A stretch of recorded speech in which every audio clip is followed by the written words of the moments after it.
जय हिंद दोस्तों। आज हम कोशिका विज्ञान के तहत कोशिका के मुख्य भाग या कोशांग के बारे में जानने की कोशिश करेंगे। तो देखिए, आज हम कोशिका के कोशिका के मुख्य भाग को पढ़ेंगे। अब ये कोशिका के अंदर की बात है कि कोशिका के अंदर कौन-कौन से कोशांग होते हैं, ऑर्गेनल्स होते हैं, उसको जानेंगे। तो चलिए, पहला जो अगर आप देखें कि जैसे कोई कोशिका होती है, जैसे मान लीजिए कि ये कोई कोशिका हो गई, तो अगर आप बाहर से अंदर की ओर जाएँगे तो सबसे पहले एक भित्ति पड़ती है। तो सबसे पहले जो आपका इम्पोर्टेंट भाग हो जाएगा कोशिका का, वो है कोशिका भित्ति। कोशिका भित्ति जिसको हम लोग इंग्लिश में सेल वॉल भी कहते हैं, सेल वॉल। तो देखिए, कोशिका भित्ति जो है ये सिर्फ पादप कोशिका में पाई जाएगी। कोशिका भित्ति सिर्फ केवल पादप कोशिका में पाई जाएगी। पादप कोशिका देखिए, इस सीरीज का उद्देश्य सिर्फ आपको याद कराना है और मैं इसमें ट्रिक के माध्यम से आपको डायरेक्ट याद कराता जाऊंगा। इसमें समझना भी है और ज़्यादातर आपको याद कराना है। देखिए, कोशिका भित्ति आप कैसे याद करेंगे? देखिए, कोशिका भित्ति भित्ति मतलब दीवार, दीवार कठोर होती है। तो जब पादप होता है तो पादप का जो बाहरी हिस्सा होता है तो वो बहुत छाल वगैरह कठोर होती है। तो आप ऐसे याद कर सकते हैं कि भित्ति से ये सिर्फ पादप, जैसे जो जंतु कोशिका होती है तो जंतु कोशिका में कोशिका भित्ति का अभाव होता है, क्योंकि जंतु की ऐसे समझ लीजिए कि जो बाहर की परत होती है वो मुलायम होती है। तो ये समझिएगा कठोर से ये सिर्फ पादप कोशिका में पाई जाएगी। उसके बाद ये पादप कोशिका में बनी काहे की होती है? तो ये सेलुलोज की बनी होती है। ये कोशिका भित्ति पादप कोशिका में सेलुलोज की बनी और ये काम क्या करती है? तो यह कोशिका को निश्चित आकार व आकृति बनाती है। आकृति बनाए रखने में सहायता करती है। और ये और जो कोशिका भित्ति होती है जीवाणु में भी उपस्थित होती है। तो जीवाणु की जो कोशिका भित्ति होती है, जीवाणु की जो कोशिका भित्ति होती है, कोशिका भित्ति, तो देखिए, जो ये इंपॉर्टेंट फैक्ट है कि जो जीवाणु की कोशिका भित्ति होती है ये पेप्टिडो गल्केन की बनी होती है। पेप्टिडो गल्केन, ये इंपॉर्टेंट फैक्ट है, ये आप याद रखिएगा कि जीवाणु की कोशिका भित्ति किस चीज़ की बनी होती है? तो ये पेप्टिडो गल्केन की बनी होती है। उसके बाद अगर अगले हम फैक्ट को देखें तो जो हमारा अगला मुख्य भाग हो जाएगा कोशिका का, वो है आपका कोशिका झिल्ली। कोशिका झिल्ली, तो देखिए, कोशिका जो झिल्ली है ये पादप एवं जंतु दोनों कोशिकाओं में पाई जाएगी। कोशिका झिल्ली ये बाहरी परत होती है। अब ये कैसी होती है? ये सेमी परमिएबल मेम्ब्रेन होती है। ये अर्ध पारगम होती है, अर्ध पारगम झिल्ली होती है। अब अर्ध पारगम झिल्ली का मतलब, या फिर आप समझ लीजिए, या फिर इस कोशिका झिल्ली का कार्य क्या है, या मतलब जो कोशिका झिल्ली का कार्य है वही अर्ध पारगम झिल्ली का कार्य। तो ये करती क्या है कि कोशिका के अंदर जाने वाले एवं बाहर, मतलब कोशिका के अंदर जाने वाले एवं अंदर से बाहर आने वाले, अंदर से बाहर आने वाले पदार्थों का निर्धारण करती है। पदार्थों का निर्धारण करती है मतलब कि कोशिका के अंदर सारे पदार्थ नहीं जा सकते, सिर्फ वही पदार्थ जा सकते हैं जो कोशिका झिल्ली से अंदर होंगे। ठीक है, तो मतलब इसका जो कोशिका झिल्ली का काम होता है वो कोशिका के अंदर जाने वाले और अंदर से बाहर आने वाले पदार्थों का निर्धारण करना होता है, ये मुख्य काम है। अब आप बोलेंगे कि कोशिका झिल्ली बनी किससे होती है? तो जो आपकी कोशिका झिल्ली है, जो आपकी कोशिका झिल्ली है, ये कोशिका झिल्ली मुख्य रूप से लिपिड की बनी होती है। लिपिड इंपॉर्टेंट है, ये याद रखिएगा। कोशिका झिल्ली मुख्य रूप से लिपिड की बनी। और अगर हम इसके लिपिड के घटक की बात करें, कि इसके घटक में क्या होता है, तो इसके घटक में फास्फोग्लिसराइड पाया जाता है। फास्फोग्लिसराइड की उपस्थिति होती है। तो ये इंपॉर्टेंट फैक्ट है, फास्फोग्लिसराइड आप याद रखिएगा। उसके बाद अगर हम आगे देखें, आगे कुछ इंपॉर्टेंट फैक्ट में, तो कोशिका झिल्ली में कार्बोहाइड्रेट और प्रोटीन की भी उपस्थिति होती है, कि इसमें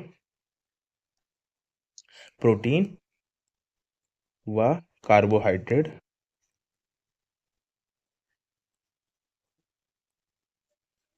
पाया जाता है।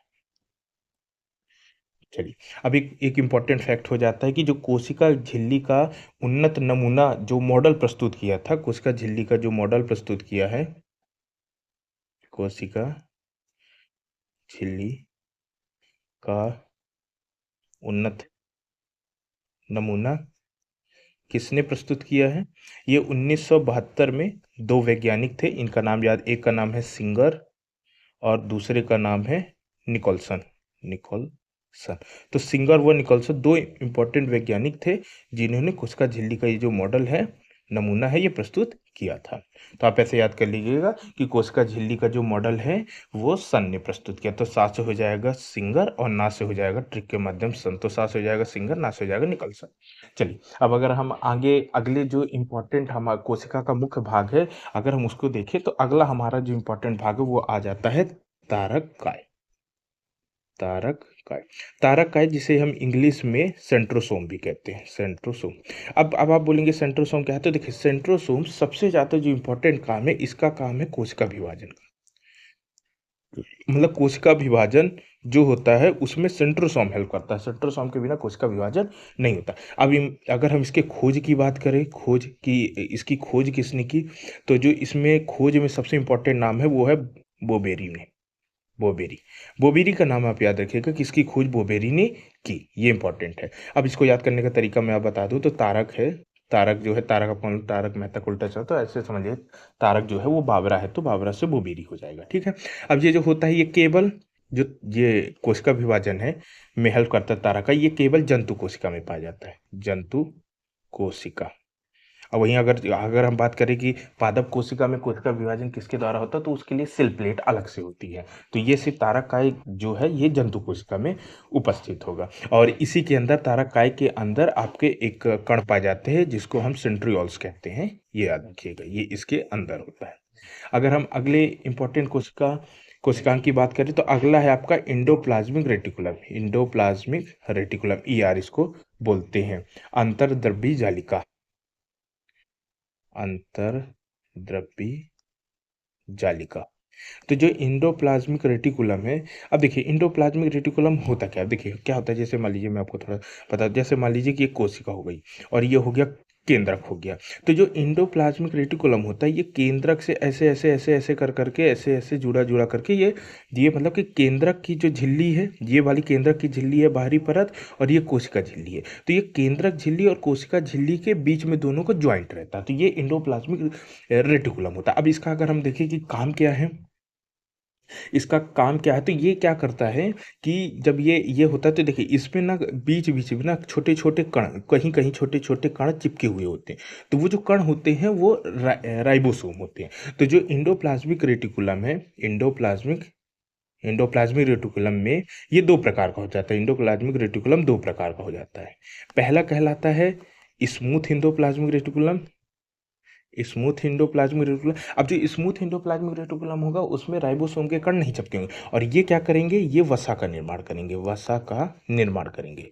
और जो दूसरा हो जाएगा वो हो जाएगा rough endoplasmic reticulum, rough endoplasmic reticulum. अब रफ इंडोप्लाज्मिक रेटिकुलम में क्या होगा कि इंडोप्लाज्मिक रेटिकुलम में छोटे छोटे कण, राइबोसोम के छोटे छोटे कण चिपके रहेंगे। तो अब राइबोसोम है तो राइबोसोम प्रोटीन का निर्माण करता है, तो ये आपके प्रोटीन का निर्माण करेगा, वो आपका वसा का निर्माण करेगा, ये आपका प्रोटीन का निर्माण करेगा। ये इंपॉर्टेंट फैक्ट है। अब देखिए जब ये यहाँ से इधर भी चिपका हुआ है और ये ऐसे ऐसे जा जा जा जा करके इधर भी चिपका हुआ, तो ये क्या है, केंद्रक झिल्ली का भी निर्माण करता है और ये कोशिका झिल्ली का निर्माण करता है, दोनों तरह चिपका ना। और इसको क्या कहते हैं, इसको कोशिका का कंकाल तंत्र भी कहते हैं, कंकाल तंत्र, कंकाल तंत्र। क्यों? क्योंकि ये क्या है ना, ये एक ढांचे का, कि ये इसके तरफ नहीं आएगा, ये एक मतलब कि एक तरह से इस कोशिका का ढांचा निर्माण, तो इसको कोशिका का कंकाल तंत्र भी कहा जाता है। तो आपका अगर मैं बोलूँ कि अब ये क्या क्या काम करेगा, तो अब मैंने पहला काम तो आपको बता दिया कि पहले ये जो स्मूथ वाला है वो वसा का निर्माण करेगा, और जो रफ वाला है वो आपका प्रोटीन का निर्माण करेगा। इसके अलावा हम देखें तो ये उधर आपको मैंने बताया कि ये कोशिका झिल्ली से चिपका होता है, तो ये कोशिका झिल्ली, ये कोशिका कोशिका कोशिका झिल्ली व केंद्रक झिल्ली, केंद्रक झिल्ली, इन दोनों का भी ये निर्माण करता है। कोशिका झिल्ली और केंद्रक झिल्ली, इन दोनों का भी निर्माण ये आपका इंडोप्लाज्मिक रेटिकुलम के द्वारा होता है। चलिए नेक्स्ट जो आपका इंपॉर्टेंट कोशांग है वो आ गया राइबोसोम, राइबोसोम, राइबोसोम। तो देखिए, जो राइबोसोम है तो सबसे पहले अगर हम बोले कि राइबोसोम को सबसे पहले किसने देखा तो देखिए, ये इंपॉर्टेंट फैक्ट है कि पादप कोशिका अब भाई राइबोसोम है, जिस तरह एंडोप्लाज्मिक रेटिकुलम है जंतु पादप दोनों में पाए जाते हैं, उसी तरह जो राइबोसोम है वो जंतु कोशिका और पादप कोशिका दोनों में पाए जाते हैं। तो जो पादप कोशिका में जो राइबोसोम है वो उसको की खोज या उसको सबसे पहले दो वैज्ञानिकों ने देखा, एक का नाम था रॉबिन्सन, दो वैज्ञानिक रॉबिन्सन, और दूसरे वैज्ञानिक का नाम था ब्राउन। ब्राउन। तो रॉबिन्सन और ब्राउन ने पादप कोशिका में राइबोसोम को देखा, और अब मैं कहूँ जंतु कोशिका में राइबोसोम को कौन देखा, तो जंतु कोशिका में राइबोसोम को पैलेट नाम के वैज्ञानिक ने देखा। ये इंपॉर्टेंट है, ये फैक्ट याद रखिए। सीधे पूछेगा कि पादप कोशिका में आपके राइबोसोम को किसने देखा, तो रॉबिन्सन ने ब्राउन, और जंतु कोशिका में पादप किसने देखा, तो आपका पैलेट ने। उसके बाद आपको मालूम है कि ये जो राइबोसोम है, ये राइबोसोम ये इसमें ये जो राइबोसोम है ये आरएनए और प्रोटीन का बना होता है। ये आरएनए आरएनए व आरएनए का मतलब होता है राइबो न्यूक्लिक एसिड, तो आरएनए व प्रोटीन का बना होता है। उसके अलावा अगर हम इसके राइबोसोम के और इम्पोर्टेंट फैक्ट की देखें तो राइबोसोम, अब देखिए राइबोसोम क्या करता है, ये प्रोटीन का निर्माण, ये प्रोटीन का इसको ये प्रोटीन के निर्माण में प्रोटीन संश्लेषण प्रोटीन संश्लेषण में मदद करता है। ये प्रोटीन संश्लेषण में मदद करता है, और इसी प्रोटीन संश्लेषण में मदद करने के कारण इसे एक संज्ञा दी जाती है जिसको कहते हैं प्रोटीन की फैक्ट्री। फैक्ट्री प्रोटीन फैक्ट्री के नाम से, ये इंपॉर्टेंट फैक्टर प्रोटीन फैक्ट्री के नाम से इसे जाना जाता है। अब इसके अलावा अगर हम देखें कि राइबोसोम हमारे बॉडी में कहाँ कहाँ पाया जाता है, कि राइबोसोम जैसे तो मैंने आपको बता दिया कि एक तो वो साइटोप्लाज्म में पाया जाएगा, ठीक है। तो इस तरह करके राइबोसोम की अगर हम देखें कि राइबोसोम की उपस्थिति कहाँ कहाँ होती है, राइबोसोम की उपस्थिति। तो देखिए सेल में राइबोसोम 4 जगह पाया जाता है, सेल में राइबोसोम 4 जगह पाए। सबसे पहले तो वो साइटोप्लाज्म या फिर प्रोटोप्लाज्म भी कह सकते हैं, दोनों की चीज़ है। जो प्रोटोप्लाज्म का बाहर वाला है वो। उसके अलावा अगर हम देखें तो ये आपका क्लोरोप्लास्ट में, दूसरा ये क्लोरोप्लास्ट में पाया जाता है। उसके अलावा ये आपका क्लोरोप्लास्ट में पाया जाता है। अगर हम तीसरी जगह देखें तो ये माइटोकॉन्ड्रिया में भी पाया जाता है, माइटोकॉन्ड्रिया में। और इसके अलावा ये आपका एंडोप्लाज्मिक रेटिकुलम, मैंने आपको बताया था जो रफ एंडोप्लाज्मिक खुरदुरे एंडोप्लाज्मिक रेटिकुलम उसमें राइबोसोम चिपके रहते हैं। तो ये 4 जगह पाया जाता है। कहाँ कहाँ पाया जाता है, ये आपका प्रोटोप्लाज्म में पाया जाता है, क्लोरोप्लास्ट में पाया जाता है, माइटोकॉन्ड्रियम पाया जाता है, एंडोप्लाज्मिक रेटिकुलम में पाया जाता है। और अगर आपको इसको ट्रिक याद करने का है तो इसको ट्रिक ऐसे याद कर लीजिए कि जैसे राइबोसोम है ना, तो एम ई यहाँ से उठा लीजिए और अपने से जोड़ लीजिए पी सी। तो एम से हो जाएगा माइटोकॉन्ड्रिया, ई से हो जाएगा एंडोप्लाज्मिक रेटिकुलम, पी से हो जाएगा प्रोटोप्लाज्म, और सी से हो जाएगा क्लोरोप्लास्ट। तो ये 4 जगह पाया जाता है। तो ये था आपका अगला इंपॉर्टेंट राइबोसोम। अब क्या है कि जो स्तनी, एक इंपॉर्टेंट फैक्ट याद रखिएगा कि जो स्तनी मैमल होते हैं, तो जो स्तनी का ब्लड होता है, स्तनी का जो आरबीसी या उसका आरबीसी के ब्लड के अंदर आरबीसी होता है, रेड ब्लड कार्टल्स, तो इसमें ना 3 चीज़ की उपस्थिति नहीं होती है। क्या क्या नहीं पाया जाता है इसमें, इसमें एक तो आपका राइबोसोम नहीं पाया जाता है, राइबोसोम से जुड़ा फैक्ट है। इसमें राइबोसोम नहीं पाया जाता है, इसमें एंडोप्लाज्मिक रेटिकुलम नहीं पाया जाता, और एक और नहीं पाया जाता है, इसको बोलते हैं लाइसोसोम। ये स्तनी मतलब हमारे जो ब्लड है इसमें इन 3 चीज़ की कमी होती है। तो आप इसे ऐसे इसको ऐसे याद कर सकते हैं कि आरबीसी में रेल नहीं पाई जाती है, आरबीसी में रेल। तो ट्रिक के तौर पे रेल मतलब राइबोसोम नहीं पाया जाता, एंडोप्लाज्मिक रेटिकुलम नहीं पाया जाता, और लाइसोसोम की अनुपस्थिति। सीधे क्वेश्चन दे देगा कि निम्नलिखित में से कौन सा कोशिका का भाग है जो कि स्तनी के आरबीसी में उपस्थित नहीं होता। 3 ये नाम दे देगा, 3 कोई नाम और दे देगा, और एक के नाम ये दे देगा, या फिर पूछेगा उपस्थित होता है। तो इस तरह करके क्वेश्चन आपको पूछ सकता है किसी भी तरह। चलिए नेक्स्ट अगर हम अगले कोशिकांग की बात करेंगे तो जो अगला है हमारा इंपॉर्टेंट कोशिका का भाग वो है माइटोकॉन्ड्रिया। माइटोकॉन्ड्रिया ये इंपॉर्टेंट है, माइटोकॉन्ड्रिया, हालांकि इंपॉर्टेंट तो सभी हैं। तो देखिए सबसे पहले तो हम देखेंगे माइटोकॉन्ड्रिया की खोज किसने की। तो देखिए सबसे पहले माइटोकॉन्ड्रिया की खोज 1886 में अल्टमैन के द्वारा की गई। अल्टमैन ने माइटोकॉन्ड्रिया की खोज की। उसके बाद बेंडा नामक एक वैज्ञानिक थे, उन्होंने माइटोकॉन्ड्रिया नाम दिया इसे, के मतलब माइटोकॉन्ड्रिया का नाम, माइटोकॉन्ड्रिया नाम किसने दिया, तो बेंडा नामक वैज्ञानिक ने इनका नामकरण किया माइटोकॉन्ड्रिया के रूप में। उसके बाद क्या होता है कि कोशिका में इसकी संख्या निश्चित नहीं होती, संख्या निश्चित नहीं होती। ये कितने भी पाए जाते हैं, इवन जो अंग वर्किंग ज़्यादा होते हैं, वहाँ इनकी संख्या ज़्यादा होती है। उसके बाद क्या होता है कि कोशिका में कोशिका का इसे माइटोकॉन्ड्रिया को कोशिका का श्वसन स्थल कहा जाता है। ये इंपॉर्टेंट फैक्ट है। श्वसन माइटोकॉन्ड्रिया को कोशिका का श्वसन स्थल कहा जाता है। और यहाँ यहाँ से काफ़ी मात्रा में श्वसन स्थल, अब श्वसन से आपको मालूम है, श्वसन से ऊर्जा पैदा होती है। तो इसी ऊर्जा पैदा होने के कारण इसे, ये इंपॉर्टेंट फैक्ट है, इसे आप कह सकते हैं, इसी एनर्जी मतलब ऊर्जा पैदा होने के कारण, क्योंकि श्वसन करेगा तो ऊर्जा पैदा करेगा, तो इस ऊर्जा पैदा करने के कारण इसे हम कोशिका का शक्ति केंद्र, पावर हाउस, शक्ति केंद्र भी कहते हैं। तो ये फैक्ट जो है आपका, ये परीक्षा की दृष्टि से बहुत इंपॉर्टेंट है। पूछ देगा कि किसे कोशिका का शक्ति हाउस कहा जाता है, तो ये आपको पता होना चाहिए, माइटोकॉन्ड्रिया को कहा जाता है। अब अगला, और अगर इसी से जुड़ा फैक्ट देखो तो देखिए, जो माइटोकॉन्ड्रिया है, माइटोकॉन्ड्रिया, जो आपका माइटोकॉन्ड्रिया है, तो माइटोकॉन्ड्रिया में माइटो माइटोकॉन्ड्रिया की जो आंतरिक झिल्ली होती है इसकी, अब ये श्वसन करता है ना, आपको मालूम है। अब श्वसन, मान लीजिए पादप का हो गया, तो पादप में प्रकाश संश्लेषण, पादप में भी माइटोकॉन्ड्रिया पाया जाता है। तो जो माइटोकॉन्ड्रिया की जो आंतरिक झिल्ली, अंदर की जो झिल्ली होती है, उसमें अंदर की, उसमें एटीपी प्रकाश संश्लेषी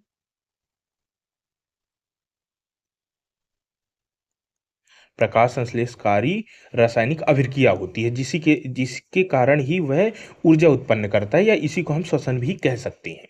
तो ये वाली अभिक्रिया इसके आंतरिक झिल्ली में चलती रहती है, बल्कि जो माइटोकॉन्ड्रिया की आंतरिक झिल्ली है उसे क्रिस्टी कहा जाता है। तो ये इंपॉर्टेंट फैक्ट है, ये आप याद रखिएगा। और यही जो अभिक्रिया चलती, इस अभिक्रिया चलने के कारण हम इस माइटोकॉन्ड्रिया को इसे कोशिका का इंजन भी कहते हैं। क्या कहते हैं? कोशिका का इंजन। तो आपको सीधे फैक्ट याद रखना है कि माइटोकॉन्ड्रिया को ही कोशिका का इंजन कहा जाता है। और इसको आगे चलकर और संज्ञा दे दी गई कि ये क्या है, माइटोकॉन्ड्रिया है, तो ये क्या है कि कोशिका का सबसे इंपॉर्टेंट भाग हो जाता है माइटोकॉन्ड्रिया। तो इसको ना यूकैरियोटिक कोशिका, यूकैरियोटिक कोशिका के अंदर, इसे यूकैरियोटिक कोशिका के अंदर हम प्रोकैरियोटिक कोशिका के भीतर प्रोकैरियोटिक कोशिका भी मान लेते हैं, क्योंकि ये अलग से इसका फंक्शन इंपॉर्टेंट है, इसलिए प्रोकैरियोटिक कोशिका माना जाता है। तो ये इंपॉर्टेंट है, इसे पूछ सकता है आपके आपके एग्जाम में। और अगला जो एक इंपॉर्टेंट फैक्ट हो जाता है कि जो माइटोकॉन्ड्रिया है आपका,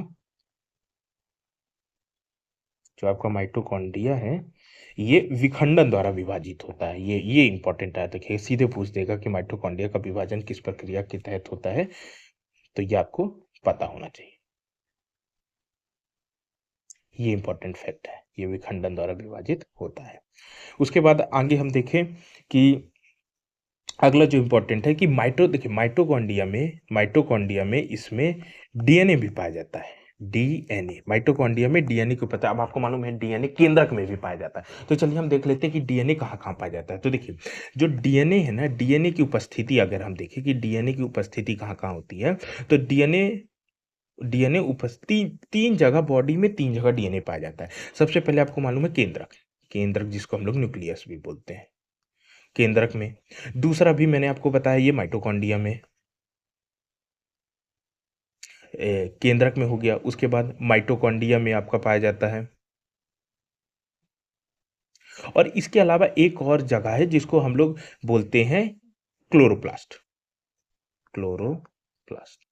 तो ये तीन जगह बॉडी में पाया जाता है। कहाँ? न्यूक्लियस, माइटोकॉन्ड्रिया, केंद्रक। अगर इसको आपको याद रखना है तो याद रखने कैसे, ठीक है, याद रखिए कि डीएनए कहाँ कहाँ पाया जाता है, डीएनए मल्टीनेशनल कंपनी में पाया जाता है। कहाँ पाया जाता है? मल्टीनेशनल कंपनी में। तो एम से हो जाएगा माइटोकॉन्ड्रिया, एन से हो जाएगा न्यूक्लियस, और सी से हो जाएगा क्लोरोप्लास्ट। ये ट्रिक थी। चलिए नेक्स्ट आगे हम देख लेते हैं। अगला जो हमारा इंपॉर्टेंट कोशांग है वो है आपका गोल्जी गोल्जी गोल्गी बॉडी भी इसको कहा जाता है। तो अगर हम इससे जुड़े कुछ इंपॉर्टेंट फैक्ट देखो, तो सबसे पहले हम इसकी खोज की बात करें तो जिसने खोज किया था उसने ही अपने नाम पर इसका नाम रख दिया। इसको कैमिलो गोल्जी ने इसकी खोज की थी, तो इसी के कारण इसको गोल्गी बॉडी कहते हैं। अब ये होती क्या है, ये कोशिका के अंदर सूक्ष्म नलिका है, पाइप पाइप द्वारा होती हैं। ये जो कोशिका के अंदर पदार्थ होते हैं ना, उनका परिवहन करती है एक स्थान से दूसरे स्थान, मतलब सूक्ष्म नलिकाएं होती हैं। अब एक स्थान से दूसरे स्थान जैसे प्रोटीन कुछ भी ले जाना हो तो इसी के माध्यम से जाता है। तो इसके कारण इसे इसे कुछ संज्ञा दी जाती है जो इंपॉर्टेंट है। इसे इसी के कारण इसे यातायात प्रबंधक की संज्ञा दी जाती है, क्योंकि अभी यातायात है, एक स्थान से दूसरे स्थान ले जा रहा है पदार्थों को, तो यातायात प्रबंधक भी इसको कहा जाता है। और और ये इंपॉर्टेंट है। इसके एक फैक्ट जो सबसे ज़्यादा इंपॉर्टेंट आ रहा है कि कोशिका भित्ति, सॉरी, गोल्गी बॉडी या गोल्गी काय तीन चीज़ों का निर्माण करती है। गोल्गी काय के द्वारा तीन का निर्माण होता है। कौन कौन से तीन चीज का निर्माण होता है, ये याद रखिएगा कि गोल्गी बॉडी के द्वारा तीन चीज का निर्माण होता है। पहला तो जो गोल्गी बॉडी है वो सेल वॉल का निर्माण करती है, सेल वॉल, कोशिका भित्ति जिसको कहते हैं, पहले हमने यही पढ़ा है, कोशिका भित्ति का ये निर्माण करती है, कोशिका भित्ति, सेल वॉल। दूसरा जो इंपॉर्टेंट है, ये सेल में ग्लाइकोलिपिड का निर्माण करती है, ग्लाइकोलिपिड। और जो तीसरा इंपॉर्टेंट है, ये लाइसोसोम का निर्माण करती है, लाइसोसोम। तीन चीज का गोल्गी, मतलब गोल्गी बॉडी के द्वारा सेल वॉल, ग्लाइकोलिपिड और आपका लाइसोसोम का निर्माण किया जाता है। तो इसको अगर आपको याद रखना है तो इसकी याद रखने की टिक याद कीजिए, Golgi body CGL, SSC CGL होता है ना, तो वही सीजीएल से, तो सी से हो जाएगा सेल वॉल, जी से हो जाएगा ग्लाइकोलिपिड और एल से हो जाएगा लाइसोसोम। तो ये हो गया आपका गोल्गी बॉडी। अब चलिए आगे आ जाते हैं हम लाइसोसोम, जो अगला इंपॉर्टेंट हमारा भाग है, तो वो है आपका उम्मीद करता हूँ दोस्तों आपको ये याद हो रहा होगा, लाइसोसोम। तो देखिए, लाइसोसोम जो है, लाइसोसोम की पहले खोज देख लेते हैं। खोज की लाइसोसोम खोज देखिए, लाइसोसोम लाई से बना, लाई मतलब झूठ बोलना है, तो झूठ झूठ बोलेगा वो डूबेगा, ऐसे याद रख ले। तो इसकी खोज डूबे ने की, ठीक है, डूबे नामक वैज्ञानिक ने की। और अब मैंने आपको इसी में बताया कि लाइसोसोम का निर्माण किसके द्वारा होता है, गोल्गी बॉडी के द्वारा। गोल्गी बॉडी ही लाइसोसोम का निर्माण करती है। तो गोल्गी बॉडी जिस प्रक्रिया के द्वारा लाइसोसोम का निर्माण करती है उसको बोलते हैं संवेष्टन विधि।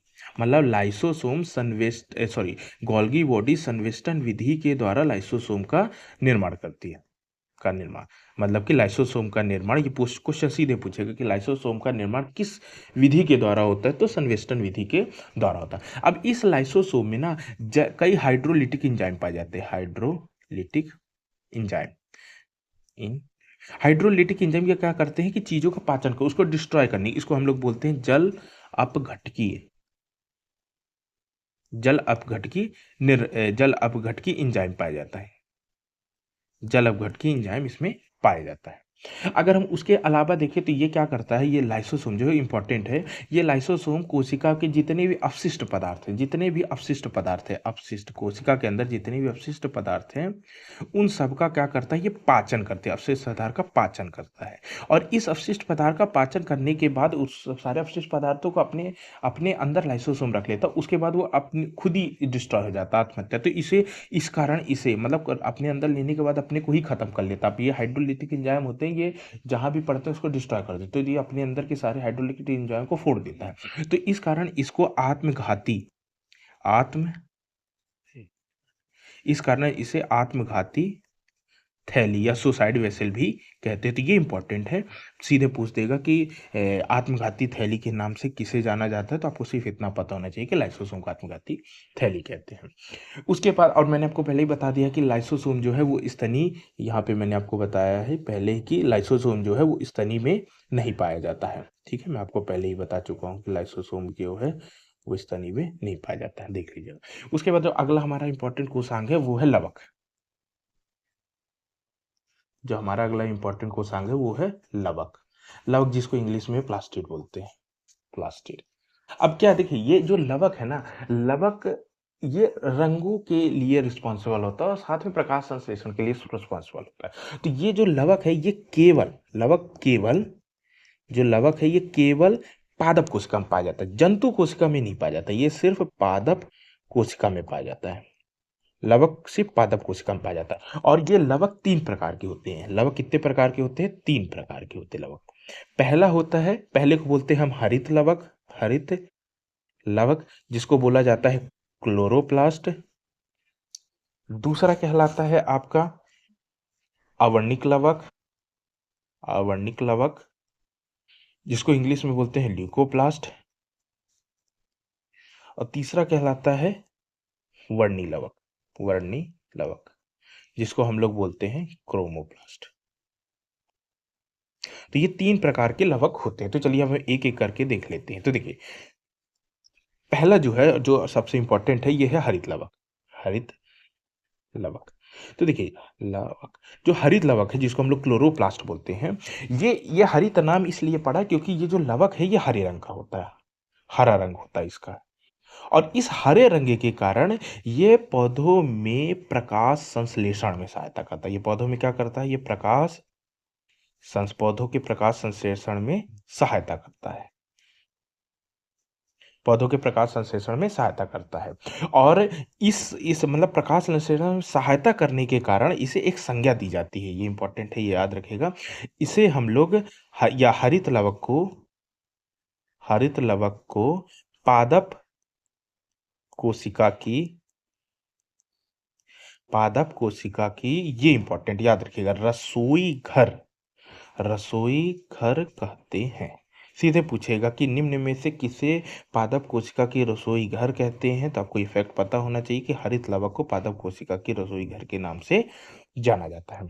चलिए, उसके अलावा अगर हम देखें तो आपको मालूम है कि क्लोरोप्लास्ट हरित लवक में डीएनए और आरएनए प्लस डीएनए दोनों की उपस्थिति, मैंने आपको पहले भी बताया डीएनए।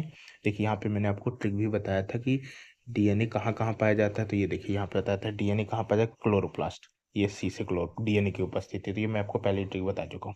तो ये आरएनए और डीएनए पाया जाता है। उसके अलावा जो एक इम्पॉर्टेंट फैक्ट है कि जो आपका अब क्लोरोप्लास्ट के अंदर ही क्लोरोफिल होता है, एक पिगमेंट होता है क्लोरोफिल, एक पिगमेंट होता है। तो क्लोरोप्लास्ट के अंदर ही क्या पाया जाता है? क्लोरोफिल।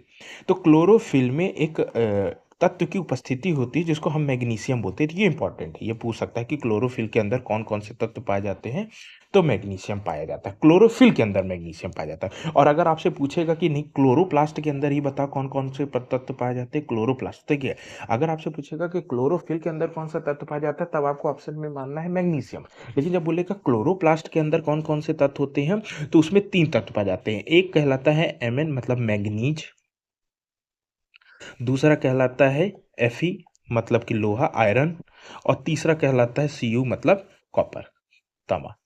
ये 3 जो तत्व हैं, इसको मन फेको से याद कर लीजिएगा, ये 3 तत्व क्लोरोप्लास्ट के अंदर पाया जाता है।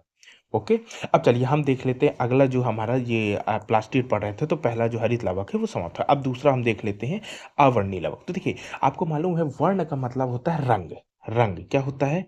वर्ण का मतलब होता है रंग। तो जो आवर्णी लवक है, इसका मतलब है कि इसमें रंग नहीं पाया जाए। आवर्णी है ना, क्योंकि तीसरा वर्णी लवक, तो वर्णी लवक रंग, पौधों में रंगों की, जैसे फूल का रंग अलग होता है, फल का रंग अलग होता है, तना तना हरा रंग अलग होता है। तो ये जो रंगों के लिए, हरे के अलावा जो रंगों के लिए रिस्पॉन्सिबल होता है, वो वर्णिक लवक होता है। लेकिन अभी हम देख रहे हैं आवर्णिक, जिसको हम लोग ल्यूकोप्लास्ट कहते हैं। तो ये जो होगा आपका आवर्णिक लवक होगा, तो ये आप सीधे से आवर्णी मतलब रंगहीन होगा, ये रंगहीन लवक होगा।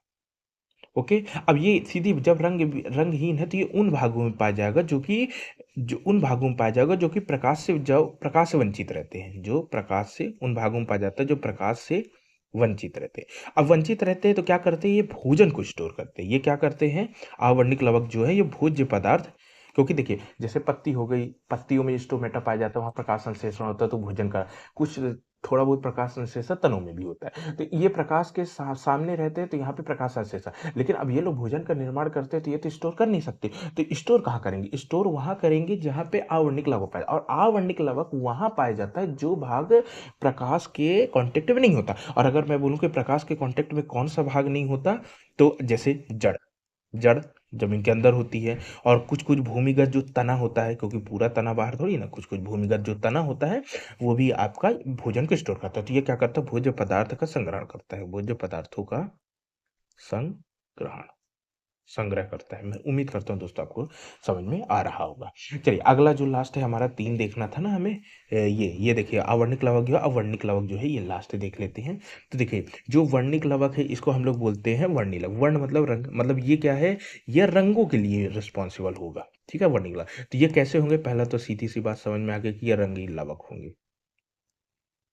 अब ये रंगीन लवक होंगे तो सीधे सीधे कहाँ पाए जाएंगे? तो आपको मालूम है रंग पुष्प, अलग अलग पेड़ों के अलग अलग कई रंगों के पुष्प। उसके बाद जो फल की फल भित्ति है, जैसे केले की पीली होती है, सेव की जो फल भित्ति होती है वो रेड होती है, तो इस तरह करके ये फल भित्ति। उसके अलावा ये बीज में भी पाए जाते हैं, वर्णिक लागू, तो ये इस तरह पाए जाते हैं। अब देखिए कुछ इंपॉर्टेंट फैक्ट मैं आपको बता देता हूँ, एग्जाम के दृष्टिकोण से सीधे आपसे पूछ सकता है कि जैसे देखिए, सीधे पहले कुछ शायद पहले तो आपसे सीधे पूछ देगा कि टमाटर में कौन सा पिगमेंट पाया जाता है, टमाटर, टमाटर में कौन सा पिगमेंट पाया जाता है, ऐसे ही क्वेश्चन पूछेगा। तो आपको पता होना चाहिए टमाटर में लाइको लाइकोपेन पाया जाता है, लाइकोपेन। टमाटर में कौन सा पिगमेंट पाया जाता है, तो टमाटर में लाइकोपेन पाया। फिर पूछ देगा कि गाजर में कौन सा पिगमेंट पाया जाता है, तो गाजर में आपका, गाजर में जो है आपको वो पाया जाता है कैरोटीन। ये सीधे रटने वाले फैक्ट हैं। टमाटर में लाइकोपेन, गाजर में कैरोटीन। उसके बाद पूछेगा कि चुकंदर में कौन सा, चुकंदर में कौन सा चुकंदर में कौन सा पिगमेंट पाया जाता है, तो आप बता दीजिएगा कि चुकंदर में बिटानिन पाया जाता है, बिटानिन, बिटानिन पाया जाता है। और एक अलग से अगर मैं आपको फैक्ट बता दूं, तो देखिए, और एक फैक्ट पूछ देगा कि आपको मालूम है कि पत्तियां जो है, पत्तियों का रंग एक समय बाद पहले हरी होती हैं लेकिन फिर धीरे धीरे पीली पड़ जाती हैं, पत्तियां पीली पड़ जाती हैं। तो सीधे पूछेगा कि पत्तियों का पीला रंग क्या, कि पत्तियों का पीला रंग, पीला रंग, पत्तियों का पीला रंग किसकी वजह से होता है। पूछ देगा कि आपका पत्तियों का पीला रंग किसके कारण होता है, तो आपको पता होना चाहिए पत्तियों का पीला रंग कैरोटीन की उपस्थिति के कारण पत्तियों का रंग पीला हो जाता है। तो उम्मीद करता हूँ दोस्तों आपको ये समझ में आ गया होगा। अब जैसे मान लीजिए कि आपको मालूम है कि अब जैसे पौधे प्रकाश संश्लेषण करते हैं, ठीक है, और इंसान श्वसन करता है, तो भाई प्रकाश में पराबैंगनी किरणें होती हैं। तो जैसे मनुष्य के शरीर में आपका मिलेनिन नाम का एक पिगमेंट पाया जाता है जो कि पराबैंगनी किरणों से रक्षा करता है। उसी तरह भाई पादपों में भी तो कोई पिगमेंट पाया जाएगा जो कि प्रकाश संश्लेषण, पराबैंगनी किरणों से रक्षा करेगा। तो ऐसे ही सीधे वनस्पतियों में पराबैंगनी पराबैंगनी किरणों के दुष्प्रभाव को रोकने के लिए, दुष्प्रभाव से बचने के लिए, अगर पराबैंगनी किरणों से दुष्प्रभाव से बचने के लिए इनमें एक पिगमेंट पाया जाता है जिसे हम लोग बोलते हैं कैरोटिनाइड। ये इंपॉर्टेंट फैक्ट याद रखिएगा। तो इसमें कैरोटिनाइड नाम का पिगमेंट पाया जाता है जो कि प्रकाश जो पौधे हैं उनमें आपका पराबैंगनी किरणों का दुष्प्रभाव नहीं होता है। तो चलिए अगला जो इसके बाद हमारा जो अगला इंपॉर्टेंट कोशिका भाग है वो है रसधानी। तो देखिए, रसधानी की उपस्थिति जंतु एवं पादप दोनों में होती है। ये जंतु प्लस पादप दोनों पाए जाते हैं। अगर हम इसका काम देखें कि भाई इसका काम क्या है, तो इसका काम है जल को स्टोर करना, जल का संग्रह करना। पादप और जंतु दोनों में पाया जाता है, ये जल का संग्रह। अब ये होता क्या है कि जो पादप कोशिका में है ना, पूरे पादप कोशिका का 90% भाग तो रसधानी होता है, मतलब पादपों में जल ज़्यादा पाया जाता है क्योंकि उनमें प्रकाश संश्लेषण में बहुत ज़्यादा जल यूज होता है। तो पूरे पादप कोशिका का 90% भाग ये ले लेता है। और जो आपका रसधानी है, ये जो आपका रसधानी है, ये आपका रसधानी है। अब ये क्या होता है, ये रसधानी एक झिल्ली से घिरा होता है, ये इंपॉर्टेंट है, याद रखिएगा। राजधानी एक झिल्ली से घिरा होता है और उस झिल्ली को हम लोग टोनोप्लास्ट बोलते हैं, टोनोप्लास्ट, मतलब ट्यूब जैसी होती है, तो ये टोनोप्लास्ट, तो टोनोप्लास्ट कहते हैं। उसके बाद अलावा एक इंपॉर्टेंट फैक्ट है कि अमीबा, अमीबा में रसधानी जो है, रसधानी वो उत्सर्जन के लिए, इस सर्जन में सहायता करती है, सर्जन में सहायता करती थी। ये इंपॉर्टेंट याद रखिएगा। सीधे पूछ देगा कि अमीबा में सर्जन किसके सहायता से होता है, तो वह रसधानी। उसके अलावा जो हमारा अगला जो इंपॉर्टेंट है वो है केंद्रक। अगला हमारा जो कोशिका का इंपॉर्टेंट भाग है वो है केंद्रक, केंद्रक जिसको न्यूक्लियस बोलते हैं। तो अब आपको मालूम है कि न्यूक्लियस जो है वो सबसे इंपॉर्टेंट आपका भाग है। अब सबसे पहले देख लेते हैं कि भाई न्यूक्लियस की खोज किसने की, ठीक है। तो इसकी खोज की थी रॉबर्ट ब्राउन ने, याद रखिएगा, रॉबर्ट ब्राउन ने न्यूक्लियस की खोज की। और कल ही मैंने बताया था कोशिका की खोज किसने की थी, तो रॉबर्ट हुक ने की थी। तो यहाँ ब्राउन है, ये कंफ्यूज मत होइएगा, ठीक है। अब ये क्या है, ये कोशिका का सबसे इंपॉर्टेंट भाग है, तो इसे हम कोशिका का प्रबंधक के समान ये कार्य करता है, ये कोशिका के प्रबंधक के समान कार्य करता है, पूरी कोशिका को कंट्रोल करता है। अब इसके अंदर आपके जो केंद्रक है, अब देखिए केंद्रक के अंदर आपका एक पिगमेंट पाया जाता है जिसको बोलते हैं क्रोमेटिन। कल मैंने आपको बताया था कि हिस्टोन प्रोटीन होता है, ठीक है, और जब वो आगे हिस्टोन प्रोटीन बन के क्रोमेटिन बनता है, तो इसके अंदर जो एक इंपॉर्टेंट पिगमेंट होता है वो क्रोमेटिन। और जब क्रोमेटिन ये सिकुड़ कर विभाजित हो जाता है, ये सिकुड़ सिकुड़कर विभाजित हो जाता है। तो यही फिर आगे चल कर के गुणसूत्र का निर्माण कर देता है, गुणसूत्र का निर्माण। अब गुणसूत्र के अंदर, इसके अंदर मैट्रिक्स पाया जाता है। क्या? मैट्रिक्स। गुणसूत्र के अंदर मैट्रिक्स पाया जाता है और उसके अंदर ऐसे करके संरचनाएं होती हैं क्रोमोसोम की। तो जिसको एक को हम लोग, इसको हम लोग बोलते हैं क्रोमोनिमाटा, या एक सिंगल वाले को, या इसी को दूसरा नाम हो जाता है अर्धगुणसूत्र। अर्धगुण,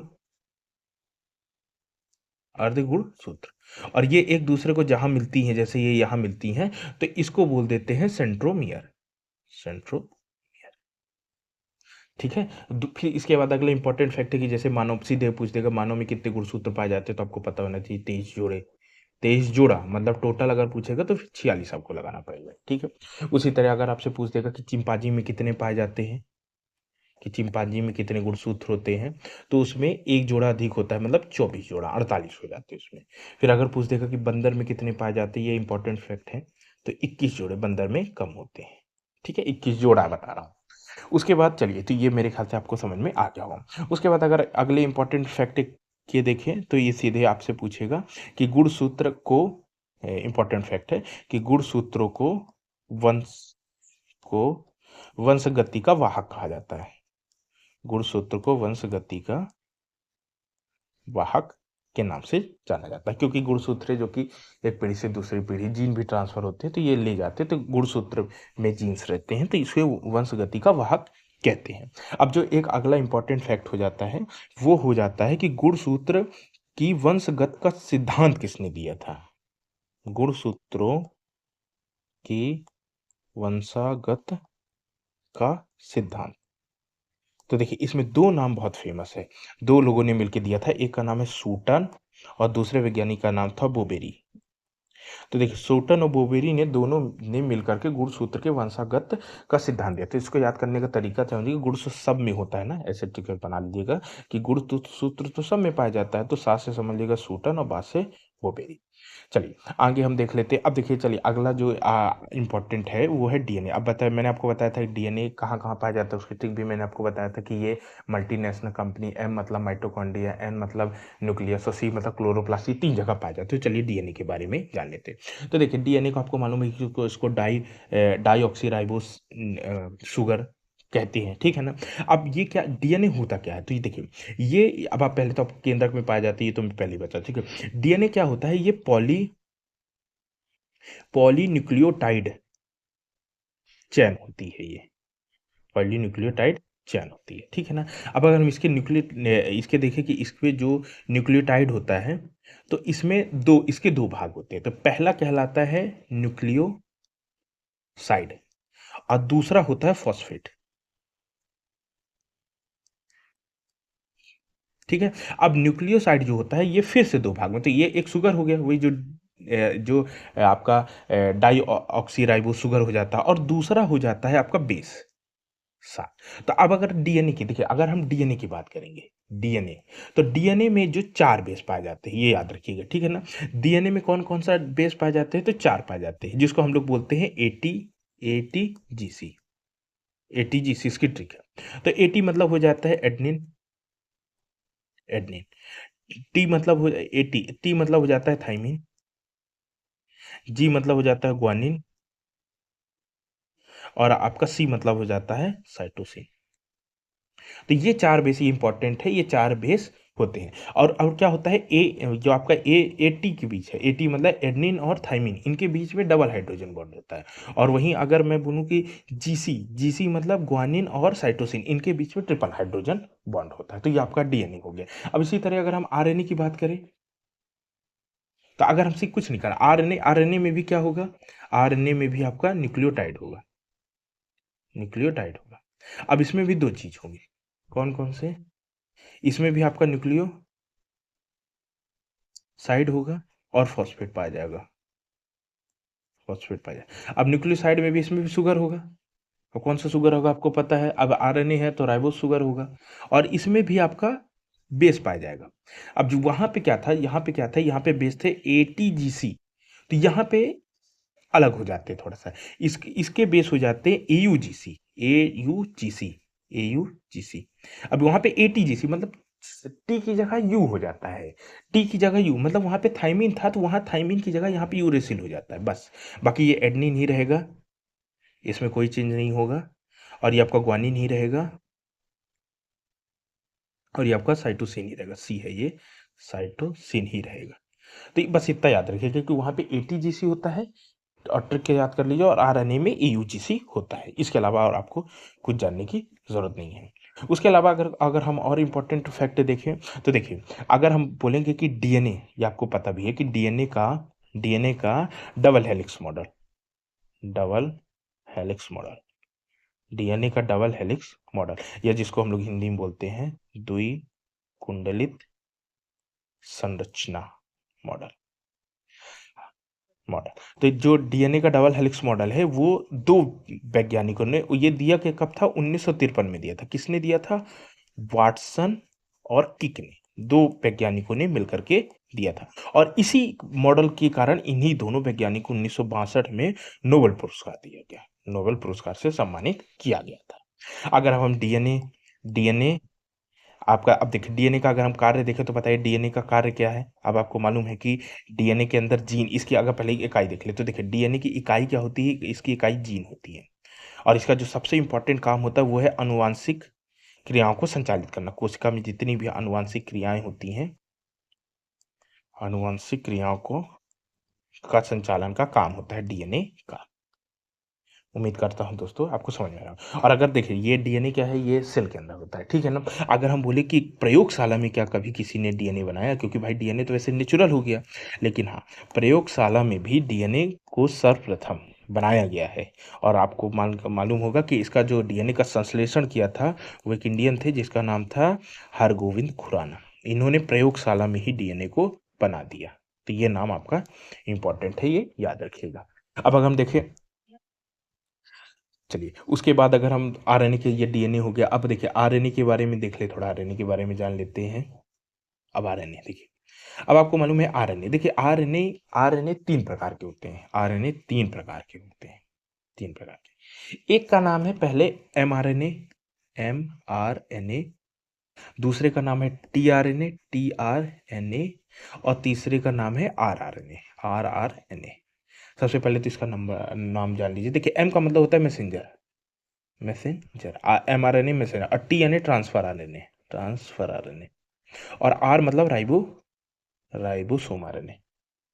तो देखिए होता क्या है, जैसे मैं आपको समझाते हैं। देखिए जैसे मान लीजिए आपको मालूम है कि भोजन क्या होता है कि जैसे भोजन पचने के बाद आपका जो एसिसिमुलेशन, स्वांगीकरण के माध्यम से वो आपके ब्लड में मिल जाता है, जो ग्लूकोज के रूप में ब्लड में मिल जाता है। उसके बाद जब ब्लड में ग्लूकोज के रूप में मिल गया तो अब क्या है ना, जब वो कोशिका में प्रवेश करेगा तो आप आपको मालूम है कि राइबोसोम क्या करता है? राइबोसोम प्रोटीन फैक्ट्री, ये प्रोटीन का निर्माण करता है। तो ये क्या होता है, जैसे ही मान लीजिए कि ब्लड से कोई ग्लूकोज जाता रहता है, ठीक है। तो जो सबसे पहले जैसे मान लीजिए कि यहाँ पे बाहर कोशिका है, इसे मतलब समझने के तौर पे, तो क्या होगा कि जैसे यहाँ पे क्या हो जाएगा, एमआरएनए, एम आर, मान लीजिए यहाँ पे एमआरएनए हो जाएगा, ठीक है। तो जैसे मान लीजिए कि ये एक ग्लूकोज का पार्टिकल है, तो एमआरएनए क्या होगा, एमआरएनए ना उस जो, अब जैसे यहाँ पे मान लीजिए कि ये प्रोटीन, अब प्रोटीन का निर्माण करना है तो अब प्रोटीन का निर्माण एमिनो एसिड से होगा, ठीक है। जैसे हम प्रोटीन खाते हैं वो एमिनो एसिड में टूट जाता है। तो मान लीजिए कि यहाँ पे ग्लूकोज भी यहाँ बहता रहता है, तो कोई मान लीजिए एमिनो एसिड यहाँ से जा रहा है, एमिनो अम्ल। तो ये क्या करता है, ये इसको पहले आइडेंटिफाई कर लेगा और सूचना दे देगा यहाँ पे राइबोसोम के कि एक इसको एमिनो एसिड मिल गया है और ये यहीं पर रहेगा। उसके बाद एक टीआरएनए क्या करेगा, टीआरएनए ये टीएनए ट्रांसफर, तो इस एमिनो एसिड को पकड़ करके इस राइबोसोम के अंदर ले जाएगा और राइबोसोम के अंदर आरआरएनए फिर इस एमिनो एसिड से प्रोटीन का निर्माण करता है। जैसे आप ऐसे इस तरीके से आप इसको याद रख सकते हैं, ठीक है ना। चलिए, तो मेरे ख्याल से आपको समझ में आ गया। अब अगर थोड़ा सा आपको अगर डिफरेंस देखना हो कि डीएनए और आरएनए में अंतर क्या है, डीएनए और आरएनए, ये याद करने का तरीका आप ऐसे याद रख सकते हैं अपने दिमाग में। तो देखिए डीएनए और आरएनए तो आपको मालूम है, डीएनए जो होता है ये क्या होता है, डीऑक्सी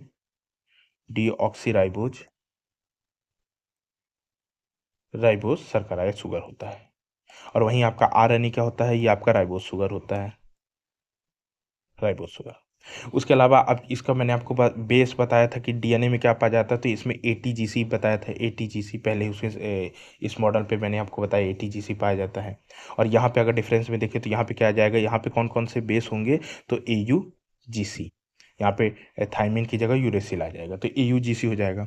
उसके बाद डीएनए कहाँ पाया जाएगा, तो मुख्यतः केंद्रक में पाया जाता है।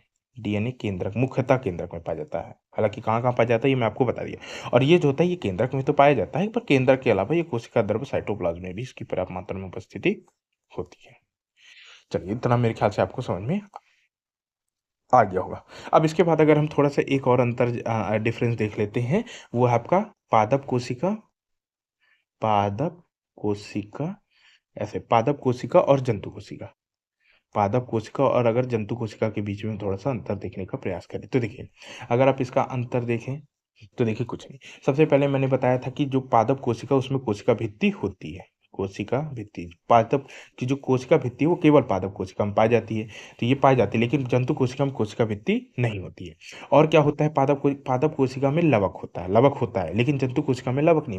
मतलब कि आपका कोशिका भित्ति और लवक ये सिर्फ पादप कोशिका में पाए जाएंगे, ये जंतु कोशिका में नहीं पाया जाता। लेकिन अगर हम बात करें आपके तारक काय, तारक काय मतलब सेंट्रोसोम, तारक काय, तो जो आपका जो सेंट्रोसोम है, ये सेंट्रोसोम जंतु कोशिका में होता है लेकिन पादप कोशिका में नहीं होता है। उसके बाद आपको मैंने बताया था वैक्यूल्स, जो जो वैक्यूल्स होते हैं रिक्तिका, ये रिक्तिका जो वैक्यूल्स होते हैं, ये दोनों में पाए जाते हैं। ये आपके पादप कोशिका में भी होते हैं, जंतु कोशिका, लेकिन पादप कोशिका का ये 90% भाग होते हैं, मतलब ये ज़्यादा होते हैं उसके अलावा जो पादप कोशिका होती है ये आयताकार होती है, आयताकार होती है, और जो आपका जंतु कोशिका होती है ये लगभग वृत्ताकार होती है। ठीक है, ऐसे समझ सकते हैं, जो मोटी जड़ होती है वो आयताकार होते हैं, याद रखने के दौरान। तो चलिए अब मेरे ख्याल से दोस्तों आपको ये समझ में आ गया होगा। अब देख लेते हैं कुछ कोषांग हैं जिनकी खोज एक करता, देख लेते हैं, ये इंपॉर्टेंट है, यहीं से ऐसे फैक्ट आपके पूछ सकता है कि कुछ कोशिकांग है और उनके खोज करता,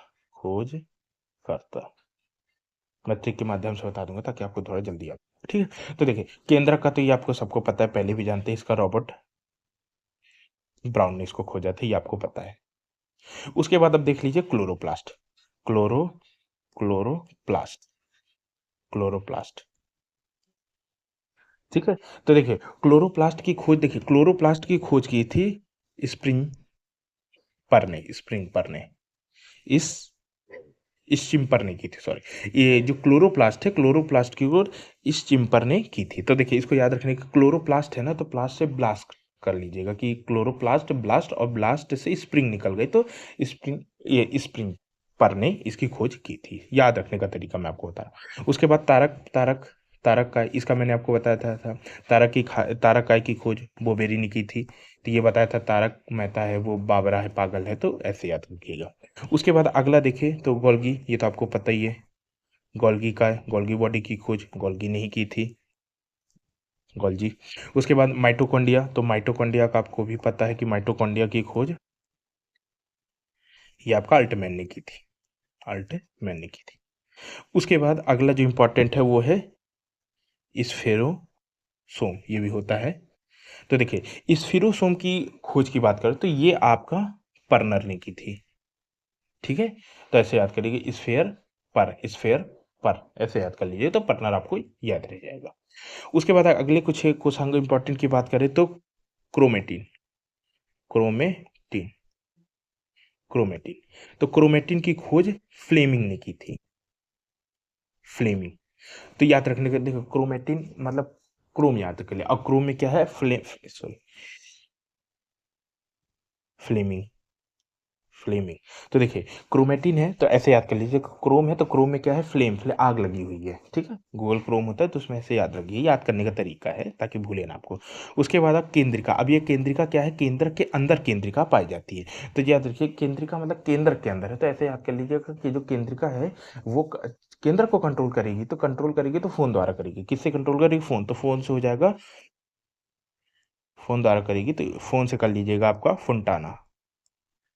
ठीक है, उसके बाद है, ये याद करने का मैं तरीका बता रहा हूँ आपको ताकि जल्दी आपको याद हो जाए, आपका टाइम वेस्ट ना हो। फिर है क्रोमोसोम, तो देखिए क्रोमोसोम इसकी खोज की थी हाफ मिक्सचर ने। तो ऐसे याद कर लीजिए कि क्रोमोसोम है वो हाफ-हाफ है, हाफ-हाफ ठीक है? हाफ-हाफ क्रोमोसोम हाफ-हाफ है तो हाफ मिक्सचर ने की थी। उसके बाद है एंडोप्लाज्मिक रेटिकुलम, तो एंडोप्लाज्मिक रेटिकुलम की खोज पोर्टर ने की थी। तो ऐसे याद करिएगा कि एंडोप्लाज्मिक रेटिकुलम ऐसे होता है ना, ऐसे-ऐसे होता है, जुड़ा होता है, तो इसको आप पोर्ट कर दिए हैं, ठीक है? तो ये आपका ये जैसे लैंडस्केप है तो ये पोर्ट हो जाएगा, तो पोर्टर याद कर लीजिए। फिर लाइसोसोम का मैं आपको बता ही चुका हूँ। लाइसोसोम, तो लाइसोसोम ऐसे याद करिए जो लाई यानी झूठ, जो झूठ बोलेगा वो डूबेगा, तो डूबे हो जाएँगे। उसके बाद है जीवद्रव्य, तो जीवद्रव्य का याद रखिएगा कि डुजार्डिन ने की थी। और आपका हो जाएगा केंद्रक कला लास्ट का, केंद्रक कला। तो केंद्रक कला का कला है ना, तो कला से कला यानी कल्चर, तो कल्चर के लिए हार्ट आपका बिग होना चाहिए, तो हार्ट बिग ने की थी। ये याद करने का तरीका है, छोटे-छोटे क्लू हैं ताकि आपको भूले ना। तो उम्मीद करता हूँ दोस्तों आपको इतना समझ में आ गया होगा। तो आज हमने जितना भी कोशिका के मुख्य भाग है जिसको कोशिकांग बोलते हैं, वो सारा मैंने आपको ये देखिए इस सीरीज़ का उद्देश्य आपको सिर्फ़ याद कराना है। समझाने के लिए आपको यूट्यूब में बहुत अच्छी वीडियो पड़ी हुई है, आप उसको देख सकते हैं। ये सिर्फ़ याद कराने के तौर पे है ताकि जल्दी सबसे फ़ास्ट रिवीजन आपका हो जाए। तो अगर आपको वीडियो पसंद आए तो चैनल को सब्सक्राइब करिए और वीडियो को लाइक कीजिए। जय हिंद दोस्तों।